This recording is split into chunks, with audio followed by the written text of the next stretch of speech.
Can you believe it's October already? I can't believe how fast this year went. You know what that means? I got a question for you. Are you ready? Are you ready for 2023 to be your best year ever? I know it's October and you're like, Mary, I'm trying to get to Halloween and Thanksgiving, but you need to start thinking about your 2023 business goals now, like today, folks. I'm so ready to start planning out 2023. And I'm going to be laying out that game plan with my friend and colleague, Jennifer Drago. She's my next guest on 15 Minutes of Fame, which is this show. Hi, everyone. I'm Mary Fain Brandt, LinkedIn strategist and career coach and host of 15 Minutes of Fame. From time to time, I like to have a guest on my show. And Jennifer and I were just talking about goal setting and how we need to really start working on our 2023 game plan. And so I thought to myself, wouldn't it be great to have her on the show and get everyone's mind thinking about what is 2023 going to look like? Now, let me introduce Jennifer.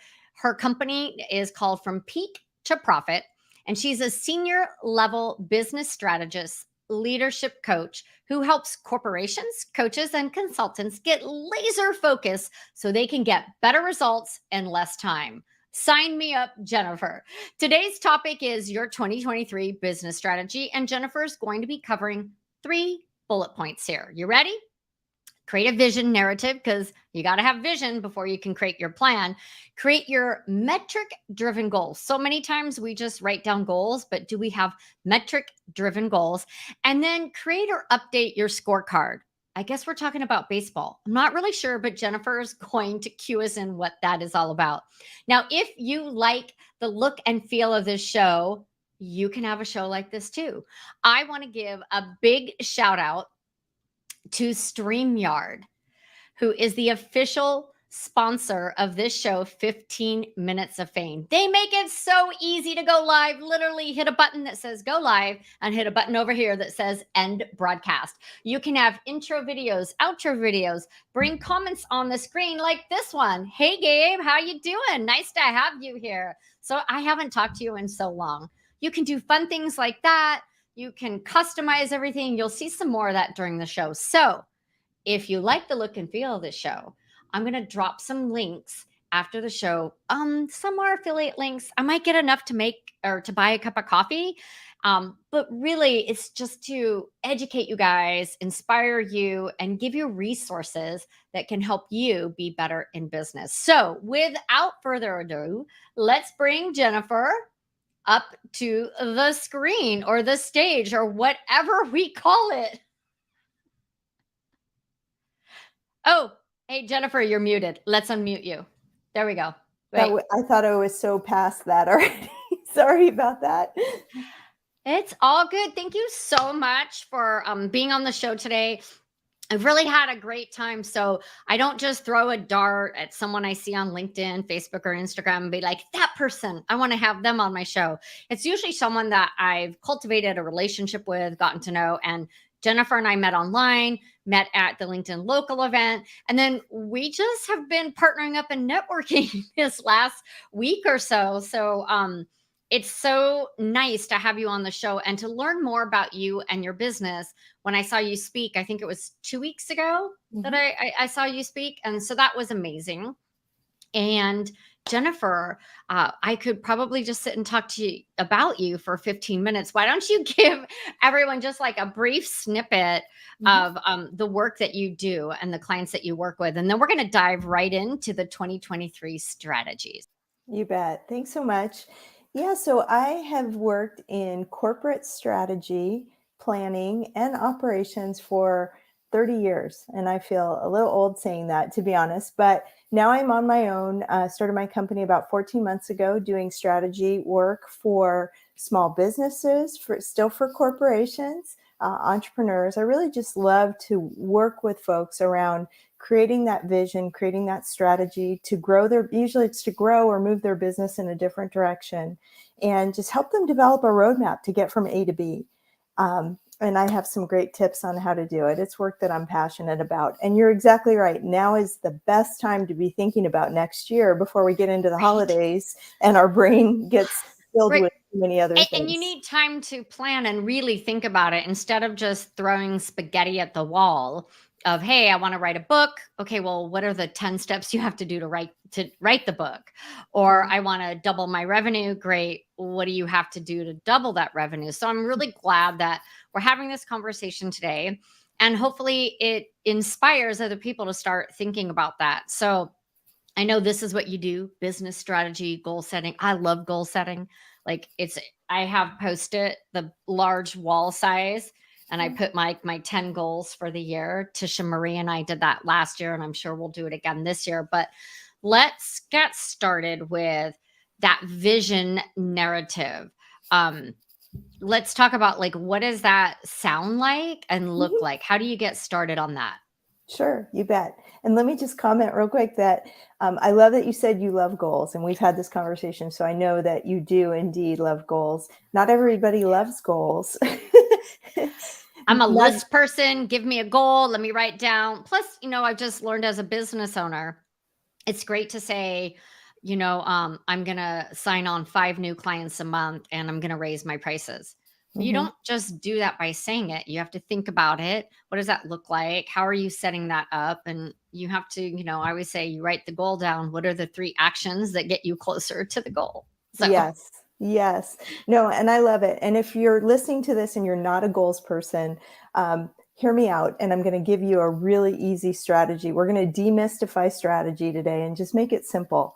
love The it. the reality is that I've seen companies that don't set goals. I've had companies that have a great strategic plan with lots of goals and it sits in a binder on a shelf. And then I've seen companies that actually execute on their strategic plan, and guess which ones get further faster? So we all have business goals. Let's make it easier on ourselves than maybe we have in the past. So the first thing, as Mary mentioned, is a vision narrative. So you've probably heard of a vision statement, which in many businesses we're taught that you create a mission statement, which is what you do. You create a vision statement, which is an aspirational statement of the business in the future, or that the aspirational state that you want your business to impact or to try to work toward, sometimes in the community. I like what's called a vision narrative or a vision script. And this is a series of 6 to 10 statements that describe very descriptively, very specifically, what you want your business to look like in 3 years from now. And you ask yourself a series of questions to really envision that. And what's really nice about it is when you create this vision, you can say, by 2025, I would like peak to profit will, and we will have this much in revenue, this many clients, we'll serve, this many clients per year. We're going to provide this level of services. We're going to donate this much back to the community. We're going to have a team that looks like this, because if we're growing our revenues and growing our sales, we know that our team needs to grow. We're going to aspire to have a culture, an employee culture that has these values. And so you can see by making those specific statements and having that portrait, it becomes very inspirational to you as the leader of your business. But then also it's something that you share with your contractors if you're not yet employing people, but you're working with a virtual assistant or a contracted social media person. Or if you do have a team of employees, even better, because it describes for your employees where this business is headed, and they can jump on the train and help move it along on that track. So that's why And the vision is so yeah. important. I think a lot of times as entrepreneurs, when, if we have a small team, maybe you have a VA, maybe you have an accountant, right? A CPA. Maybe you only have a team of 2 or 3 that Mhm. as entrepreneurs, small business owners, we might not think to share our vision. We might Mhm. not think it's important, right? To share that with our virtual assistant. But what I'm hearing is like, I think it helps get their buy-in. Like, hey, I want to 100%. support Mary or Jen, in this growth. Like it's them being part of something bigger. 100%, Mary. And if we don't tell them where it's headed, their expertise that they have can't shine, right? So, like you Yeah. said, they're going to come up with ideas that help us move in that direction. The number one role of a CEO, and if you're an entrepreneur, you're the CEO of your business, but the number one role of a leader is to provide vision for their company and for their employees. So that's what this part is all about. And honestly, this is where I try to grab those that don't like goals. Do this visioning exercise with me because it's really exciting when you do it. And I actually will talk about a freebie that I have at the end that asks you all of those questions so that you can create that for your organization. I love it. And I think that like this is the foundation. You have to start with that vision and know where you want to take your business. Even if you're a party of one, where do you want to take your business in 2023, 2024, 2025? What does that look like? Maybe you want to hire a VA. Maybe, so how many clients is that going to take? How many hours are you going to hire them for? So I love that you're starting with that vision. And I love that you have a freebie. It sounds like it's a plug and play. We just have to answer a couple questions Yes. and like, it's going to be all worded and laid out for us, making it easy peasy to start our own vision narrative. I love it. Yep. So then the next step is goals, right? We're talking about our specific goals. And anyone watching, do you write out 3 steps that you need to do to reach the goal? Or do you just write down lose weight, make more money, buy a house? Those are like so broad, right? It's like, great, let's plaster those on the wall and see how they'll stick. So Jennifer, do you want to dive into what metric driven goals are? Yes. So you can, and you provided a perfect segue, right? And when we're doing our vision, we know what revenue number we're trying to get to. We know how many clients we want. We know what our services are going to look like, and if we're pivoting, if we're creating new things.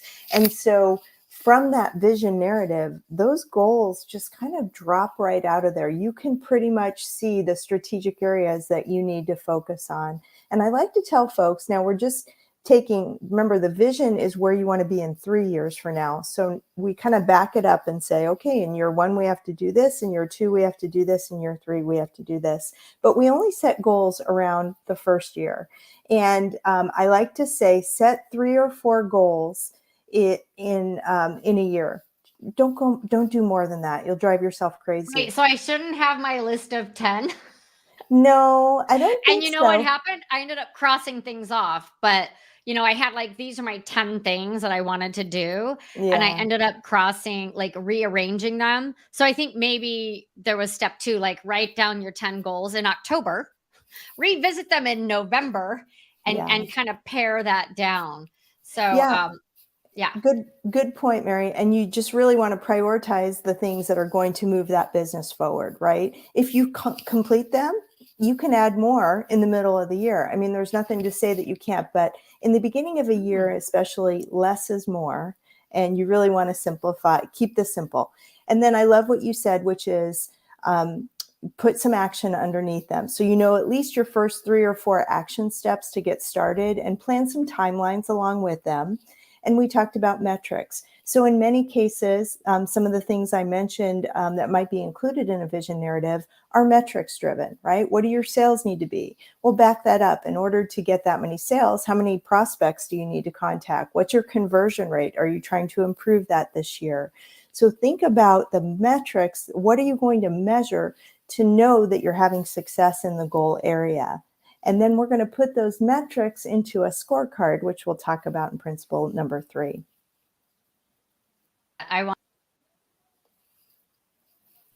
Okay, my computer's acting up a little bit. We'll cut that part. So I wanted to say hi to Linda Ann. So Linda Ann says, sharing a vision is important, but it is even more important to help each employee understand how they contribute to the accomplishment of that vision. And that's what you were saying, in the vision. And then we talked about how important it is to let your employees, whether it's 1, 2, or 10 or 100, let them be part of that strategy. Let them understand what the vision is so they can contribute. Yes, 100%. And I'll just take it one step further. When we're talking about goals, right? Especially if you're a bigger organization, if you have more than 10 employees, if we're talking 100 or several hundred, you really want to take your leadership and have them invested in cascading those goals through the organization. So if your organizational goal is to increase your revenue by 25% in a year, every single leader in your business is going to need to have ownership around that. And it's one thing to say, here's your goal. It's another thing to have that leader think about, okay, how can I impact this goal? What is my role in increasing the revenue for the organization, as an example? And so that's a best practice, is to have your leaders participate in setting their own goals that cascade from the organizational goals. I love that. That's getting that buy-in, which is something that we always talk about in organizational leadership and development, Yeah. is getting everyone's buy-in, because you're going to reach success faster and you're going to have happier, more productive employees, right? When they're part of the process, part of the strategy, part of the solution. Shout out to everyone that's joining us over on Facebook and YouTube. Hello. Thanks for joining Jen and I today. I know this is 15 minutes of Fain, so we try to wrap up on time, but with guests, I extend the time because we have so much knowledge to drop on y'all. So we have one more area for you guys to think about, and that's creating or updating your scorecard. Now, I got to be honest, I have no idea what you're talking about, Jen. Okay. Scorecard, like, is it baseball season? Am I betting on a team? Like, what is this scorecard? Tell us more about it.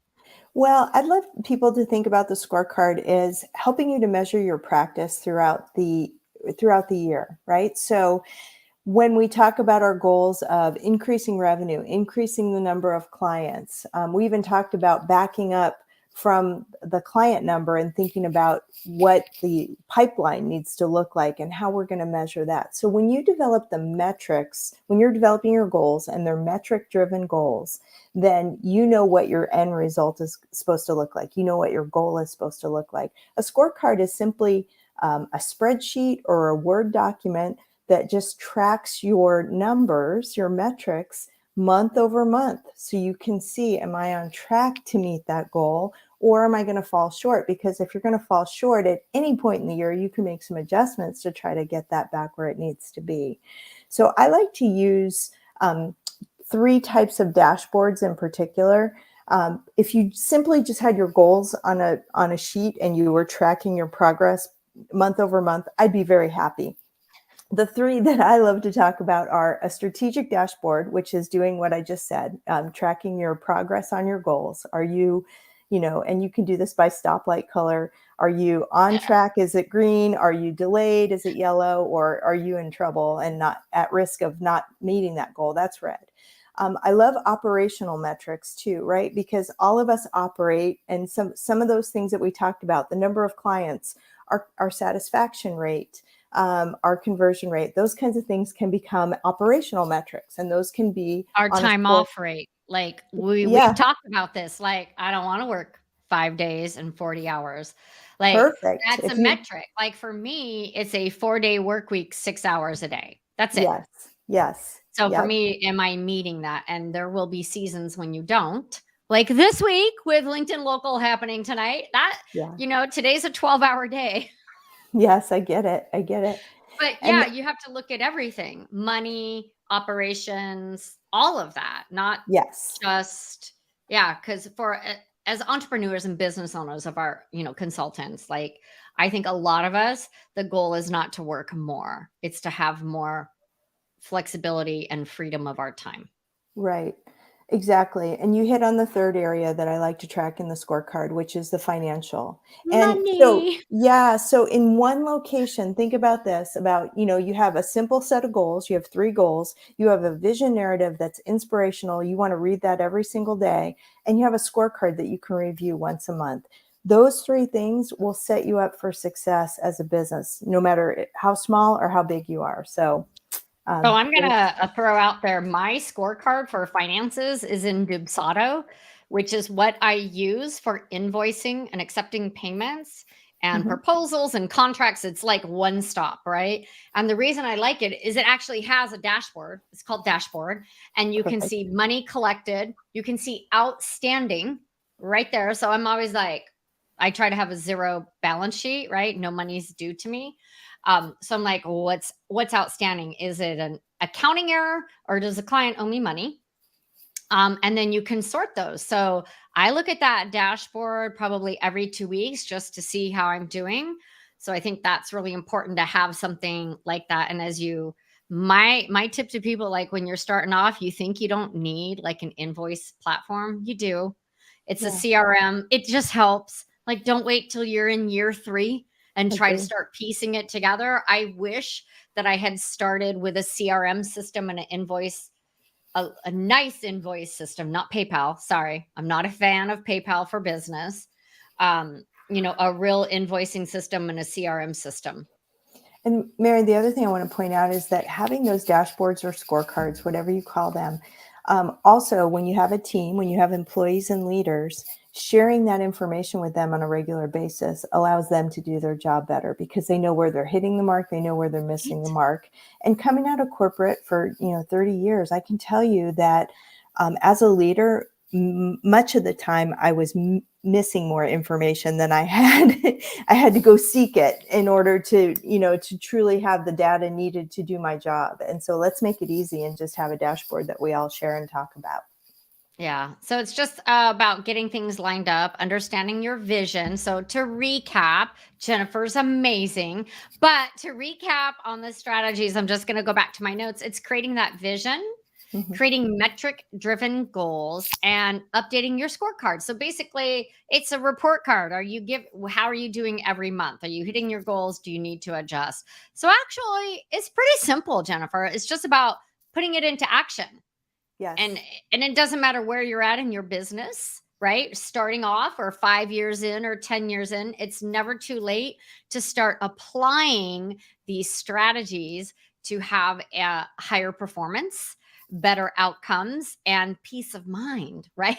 Yes, yes. And I do really want to emphasize how simple this is. By the time you complete your vision, narrative, and your goals, you're talking about 2 pieces of paper that you can review every single day at the start of your business day, or at least once a week. I can't tell you as a strategist how many times I came upon 3-inch binders that sat on a shelf. Oh, That's yeah. not really strategy. It doesn't help you day to day. But if you make this simple, and you just follow a few steps, it's going to get you so much further faster. I love it. Thank you so much for your time today. And I'll see you at LinkedIn Local Phoenix in You just a betcha. few hours. So, you guys, if you're watching this, I'm the host of LinkedIn Local Phoenix. Tonight is our last event. I think we have 1 ticket spot open. We've sold out again. But if you're interested, if you're local to Arizona and you want to get involved, if you want to be a sponsor or you have a venue, just hit me up. As a matter of fact, Jen donated a coaching session tonight. And when I shared that, online, I was like, is it wrong that I want to put my name, my raffle ticket in Jennifer's bucket that we're going to have? Because hello, who doesn't need more strategy in their life? And I just got to give a shout out to my girl, Linda Hill, who is traveling. I don't know if she's hit California yet or if she's traveling out to California. I'll see her next week. Hi, Linda. So Jennifer, what is this freebie? Can you drop a link in maybe during or after the show? Yeah, we'll put it in for sure after the show, but I'll Okay. just tell you what it is. It's right on my website. It's peak2profit.com/F/vision. That's that easy. So it's the vision narrative. Yeah. And it's a workbook. It's a 12-page workbook, which, it's just 12 pages because you have places to enter your own information. It's a fillable PDF, really easy to do. Awesome. I love it. Thank you so much again for these simple strategy tips that can really get us thinking more in line, like, a corporation, a bigger organization, getting us clear on our goals and how to measure them. Because writing them down is only step one when you're creating your goals for 2023 or any year. So, Jennifer, thank you. I will see you in a couple hours. I have to leave and go get the cookies. I'm so excited. You guys, please connect with Jennifer Drago on LinkedIn. Check out her website. Grab that freebie.